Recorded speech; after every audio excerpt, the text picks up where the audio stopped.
Welcome to another episode of Gamecocks Talk with Captain Will. I'm your boy, Captain Will. Make sure you like, make sure you share, make sure you subscribe to Gamecocks Talk with Captain Will so I continue to bring you that gospel of Gamecocks every single day. If you're new to Captain Will, if you're old to Captain Will, and if you fall anywhere in between, you are now rocking with the best. And since you're rocking with the best, come rock with your boy, Captain Will. We got a good one today, y'all. I said we got a good one today, y'all. We are talking about what does success look like? What does success look like for the South Carolina Gamecock women's basketball team this year? What does it look like? What does it look like? Success can come in many different ways, many shapes or forms. For the standard that South Carolina has had over the last, let's say, 10 years has been national championships, Final Fours, SEC titles. The standard has been, the bar has been raised so high for South Carolina. It's easy to fall into that let's say, that niche or that box that says that unless the Gamecocks win the national championship, it is a unsuccessful season. It's easy to say that. It's easy to say that. If the South Carolina Gamecocks women's program don't go to the Final Four, it's unsuccessful. It's easy to say that because we raised that bar so high. When we go into a season, the expectation is to win the national title. That was the expectation last year. We should have won. We came up short. Iowa beat us. There's nothing else to say about that. Iowa beat us. There's nothing. They just beat us. We played our worst game of the season at the worst time. But Iowa beat us. On that given day, Iowa was a better team. The year prior, we won a national championship. What is the expectation this year? What is the expectation? What is the success? That we will finish this season, and at the end of the season, we'll say, yeah, we had a great season. We had a great season. Because we lost a lot. There's no way to sugarcoat it. There's no way to make it feel like something is not. We lost a lot. We lost multiple players in the WNBA. We lost a lot. We lost stars on this team.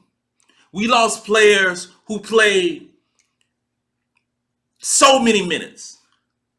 We lost 5 starters.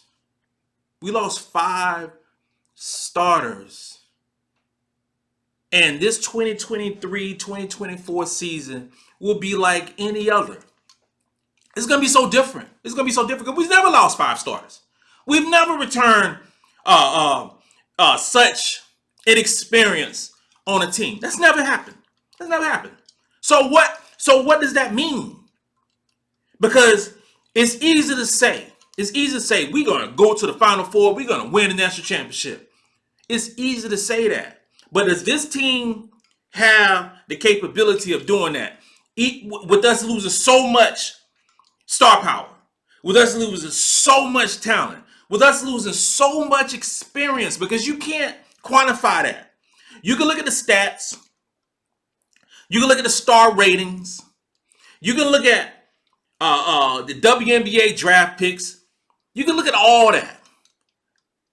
Because that's quantifiable. But what you can't quantify is experience. You can't quantify that. Because we're going to be starting 5 new starters. Now, I know that Raven Johnson, I know that Kamilla Cardoso, I know they got a lot of playing time this past season. But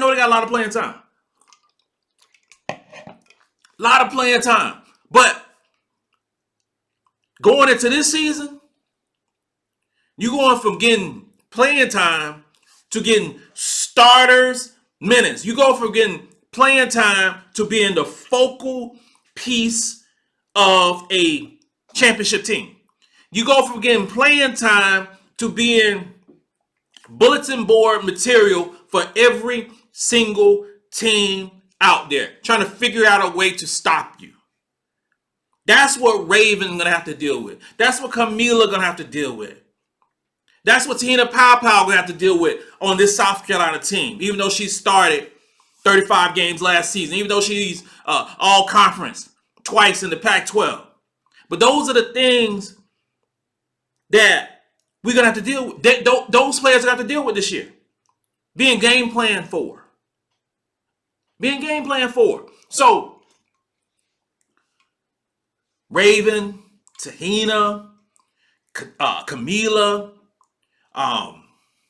Bree Hall, Sanaya Fagan, Ashlyn Watkins, Chloe Kitts, Malaysia Fulwiley. Because I've been getting a lot of stuff about, Malaysia Fulwiley. And I love Malaysia Fulwiley. She is going to be a sensational superstar at the University of South Carolina. I know that. I believe it. And I think she's going to be a game changer at the University of South Carolina. I don't believe it's going to happen the way that some people think it's going to happen.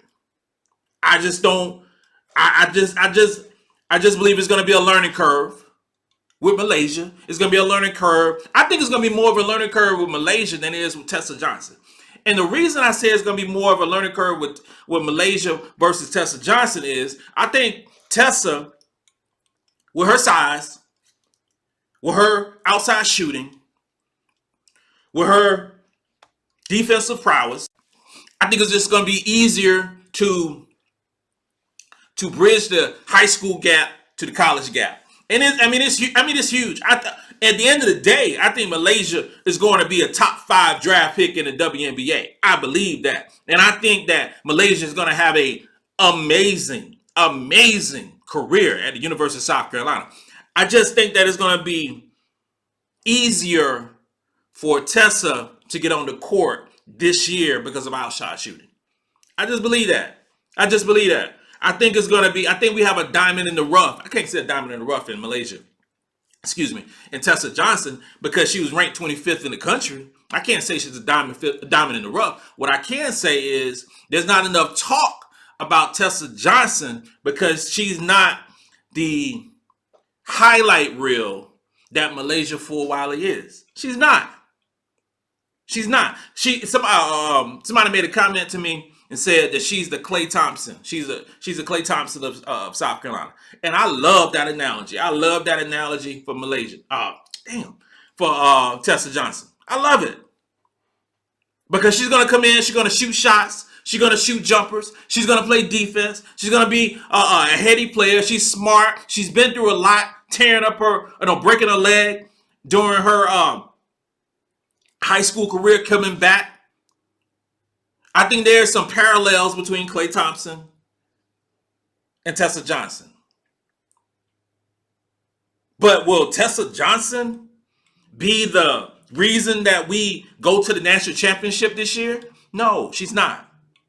Will Malaysia Fulwiley be the reason that we go to the national championship this year? No. We are not going to rely on a freshman to take us to the national championship this year.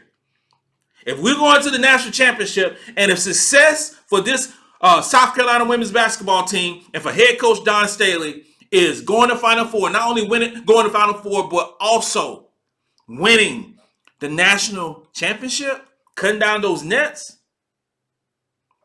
that's coming from Kamilla Cardoso. That's coming from Raven Johnson. That's coming from Bree Hall. They're coming for the players who already played a lot. It's coming from those players. Those are the 3. It's coming from Te-Hina Paopao. Coming from those 4 players. Those 4 players to take us there. And real talk, if we're going to be absolutely real, Cap, we're going to be real with it. If South Carolina is going to be a Final Four team and challenge for the national title, real talk, Te-Hina Paopao have to take us there. She has to take us there. You're talking about how's the transfer? We looking at Te-Hina Paopao to be a transfer coming in South Carolina to take us to the national championship. The reason I say that she's gonna have to take us to the national championship because she's already been in uncomfortable situations. Because she started. She's already won Conference of the All Pac-12. She won those awards. This is Raven Johnson's first year starting. First year starting. She started 3 games last year. She is going in this upcoming season as the starter. She started during Team USA run to the silver medal. She went into the Kelsey Plum camp, dog camp. Her offseason has been great. But this is her first year going into the season as a starter. When we play Notre Dame in Paris, and I'm still trying to convince my wife to go. When we play Notre Dame in Paris, Raven Johnson is going to be starting. The team is hers. Kamilla Cardoso, she won the 6th Woman of the Year last year in the SEC. This is her first year of starting for South Carolina. She just won the MVP in the America Cup tournament.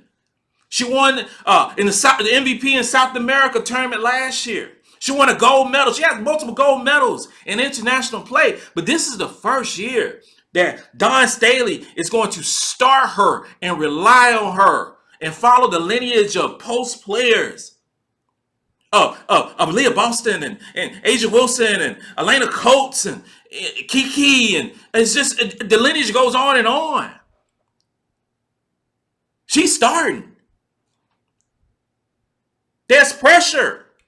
There's pressure with that. There's going to be pressure with Te-Hina as well. But I think that Te-Hina, with her being there, has that starter's experience. That means a lot. That means something. And her being a senior, that means a senior. Enough is not being talked about with Te-Hina Paopao. That's not enough.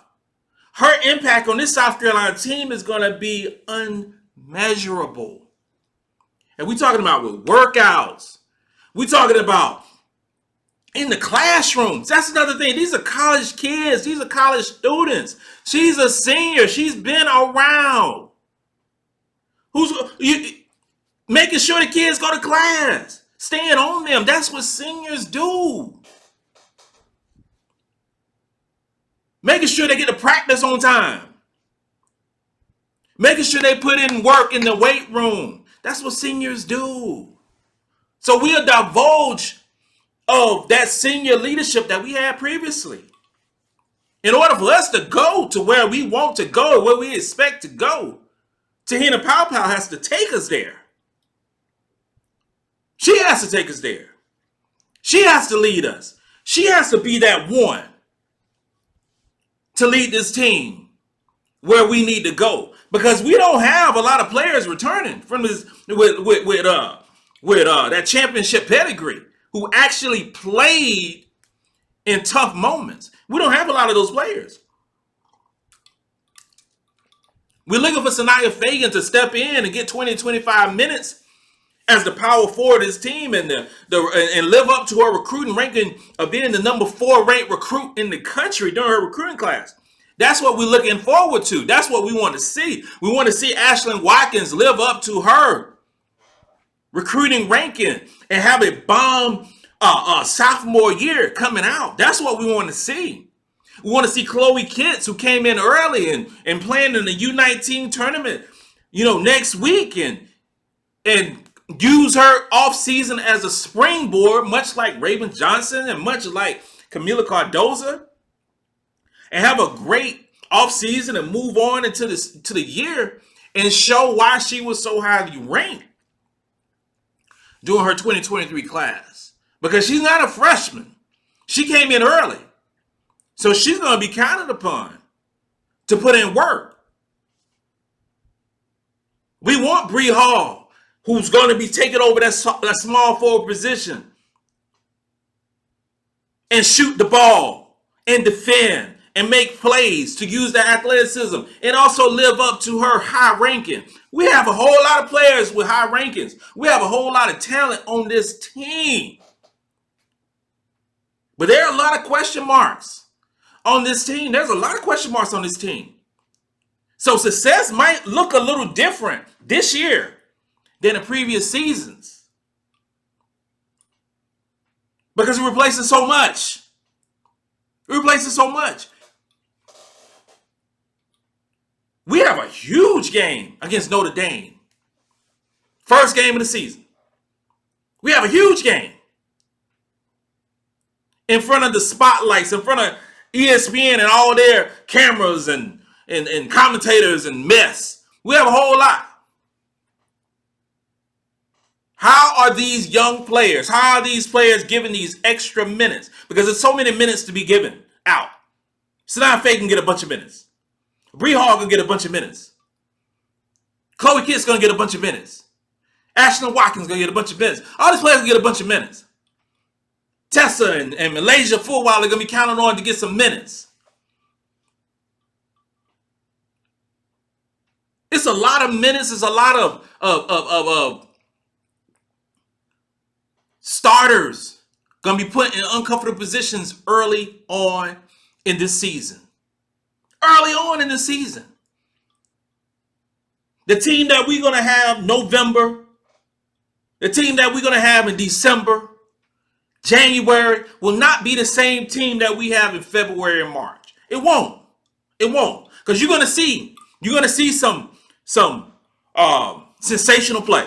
You're going to see sensational play because Raven going to put it just makes me salivate seeing Raven and Malaysia Fullwiler and Bree Hall on just running the break. That just I was like, what?